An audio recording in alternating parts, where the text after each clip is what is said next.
Olá, amados irmãos e irmãs, com muita alegria nos reunimos hoje, no dia 23 de outubro, domingo, o dia do Senhor. Estamos hoje no 30º domingo do tempo comum. Amados irmãos e irmãs, já estamos aí praticamente concluindo o ano litúrgico.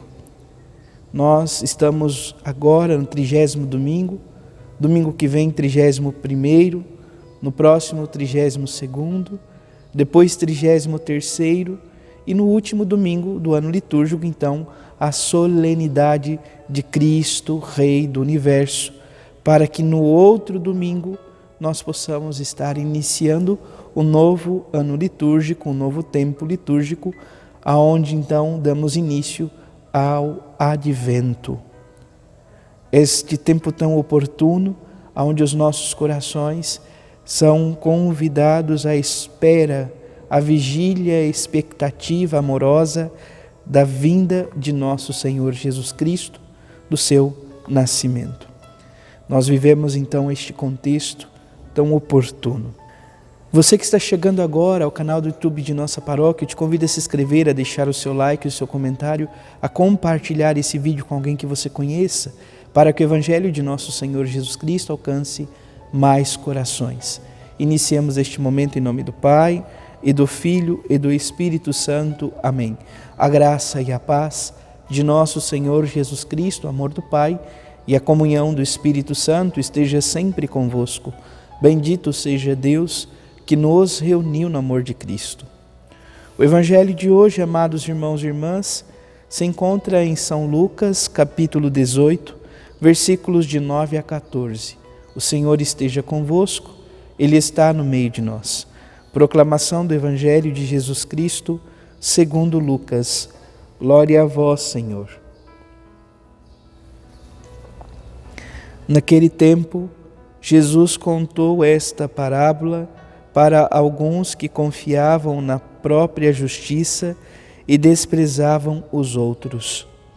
2 homens subiram ao templo para rezar. Um era fariseu, o outro era cobrador de impostos. O fariseu de pé rezava assim em seu íntimo: ó Deus, eu te agradeço, porque não sou como os outros homens, ladrões, desonestos, adúlteros, nem como este cobrador de impostos. Eu jejuo 2 vezes por semana e dou o dízimo de toda a minha renda. O cobrador de impostos, porém, ficou à distância e nem se atrevia a levantar os olhos para o céu, mas batia no peito, dizendo: meu Deus, tem piedade de mim, que sou pecador. Eu vos digo, este último voltou para casa justificado, o outro não. Pois quem se eleva será humilhado, e quem se humilha será elevado. Palavra da salvação. Glória a vós, Senhor. Amados irmãos e irmãs, a liturgia de hoje ainda compreende-se pela primeira leitura, tirado então lá do livro do Eclesiástico, capítulo 35, versículo 15 a 17, e depois o versículo 20 ao 22. O livro do Eclesiástico sempre, nesse contexto do livro sapiencial, da sabedoria, sempre vai trazer para nós, amados irmãos e irmãs, conselhos oportunos, conselhos que nos ajudam a bem viver.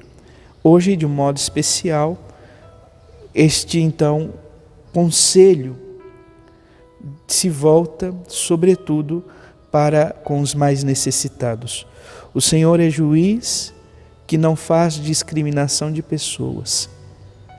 Ele não é parcial em o juízo do pobre, mas escuta sim as súplicas dos oprimidos, jamais despreza a súplica do órfão, nem da viúva, quando desabafa suas mágoas. Este Deus que olha para aquele que mais sofre, para aquele que tem em Deus completamente a sua esperança. Quem serve a Deus como Ele o quer será bem acolhido, e sua súplica subirá até as nuvens. Quem serve a Deus como Ele bem quer. De que modo estamos servindo ao Senhor? O Salmo 33 traz como refrão: o pobre clama a Deus e Ele escuta, o Senhor liberta a vida de seus servos. Então, amados irmãos e irmãs, um Deus que não é indiferente para aqueles que mais sofrem, para os pobres em todas as instâncias. A segunda leitura é tirada da segunda carta de São Paulo a Timóteo, e Paulo diz então ao jovem Timóteo: quanto a mim, já estou para ser oferecido em sacrifício. Aproximou-se o momento de minha partida. Então Paulo toma consciência de que a sua vida já está concluindo-se. E ele então diz ao jovem Timóteo: combati o bom combate, completei a corrida, guardei a fé.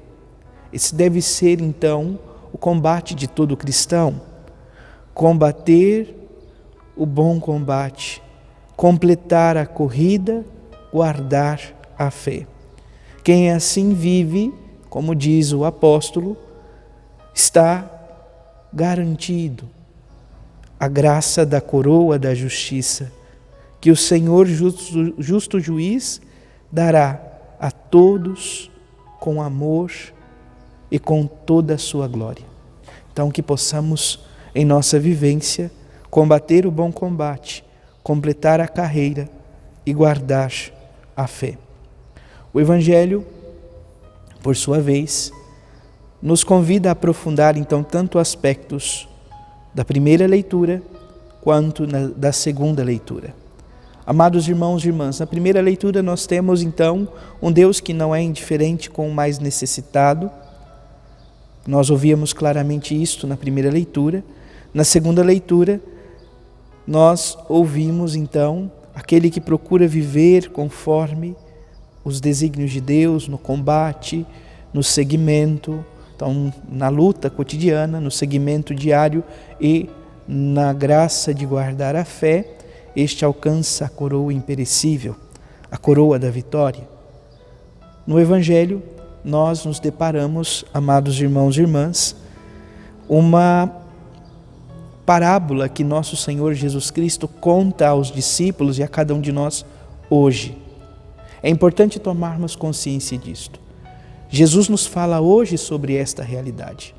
Nós precisamos acolher a sua palavra, meditá-la, perceber-se nesta composição, nesta reflexão, nos enquadramos e, se é necessário a mudança, possamos vivê-la verdadeiramente. Jesus conta então esta parábola para alguns que confiavam na sua própria justiça e desprezavam os outros. Então, alguém que muitas vezes talvez possa se achar melhor do que os outros, enfim, tantas instâncias. Amados irmãos e irmãs, é um engano. Nesta vida, todos nós somos irmãos uns dos outros. E no fim das contas, quando tomamos verdadeiramente consciência, não será o fato de que nos achamos melhor uns do que os outros, de que estaremos livres do mesmo destino, da morte. Portanto, precisamos viver fraternalmente, precisamos viver como irmãos. Por isso o Senhor apresenta duas realidades aonde vivem a mesma experiência, mas uma toca o coração de Deus e a outra não. Nós estamos aqui diante de um fariseu, um conhecedor da lei, da palavra de Deus, que vai ao templo para rezar. E um outro homem, um cobrador de impostos, que também vai ao templo para rezar. A oração do fariseu é uma oração profundamente orgulhosa. E é importante, de certa forma, tomarmos consciência que a oração que ele está fazendo era uma oração que ele aprendia no contexto de fé, onde ele estava. Era um desdobramento, poderíamos falar, de certa forma, da própria lei. A oração que eles faziam cotidianamente. Eu te agradeço porque não sou como o outro. Não sou como os homens desonestos, ladrões, adúlteros, nem como o cobrador de impostos. Esta oração, amados irmãos e irmãs, não é uma oração que agrada o coração de Deus. Jesus procura questionar esse tipo de oração. A oração que mais agrada a Deus é a oração simples, humilde, confiante, que em Deus encontra verdadeiramente um amigo. Olha a atitude deste cobrador de impostos. Primeiro, ele não tem a ousadia nem de levantar o olhar. Ele não levanta os olhos para o céu.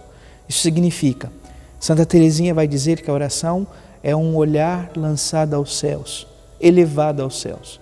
Então ele tem até, nesse momento, um coração tão contrito, um coração tão dolorido, que ele não ousa voltar o seu olhar para aquele que tanto ama. Prefere ficar com o olhar baixo. Contudo, mesmo que ele não se atreva a olhar aos céus, ele procura viver então um ato de contrição perfeito. Ele bate no peito e diz: meu Deus, tem piedade de mim, que sou pecador. Amados irmãos e irmãs, esta é a mais profunda verdade que emana da nossa vida, do nosso coração. Nós não somos nada. Nós somos pecadores. Porém, Deus nos ama. Deus nos ama com amor eterno. Deus nos ama com amor de predileção. Por isso Ele nos convida à conversão. Por isso Ele nos convida a mudar de direção, a voltar o coração para Ele, para ir ao seu encontro, para estar junto dEle. Então Jesus conclui dizendo: posso garantir que o último voltou para casa justificado e o outro não. Por quê? Quem se eleva será humilhado. Então o orgulho, a prepotência faz com que a pessoa se torne pequena diante de Deus. Porém, quem se humilha, quem se rebaixa, será elevado. Vale lembrar que Deus toma essa iniciativa. Ele se rebaixa, Ele se faz pequeno quando se encarna e vem ao nosso encontro. Reconheçamos que somos pecadores, peçamos ao Senhor a sua misericórdia e jamais tenhamos medo de chamar Deus de Pai. Louvado seja nosso Senhor Jesus Cristo, para sempre seja louvado. Abençoe-vos o Deus Todo-Poderoso, em nome do Pai, do Filho e do Espírito Santo. Amém. Graça e paz.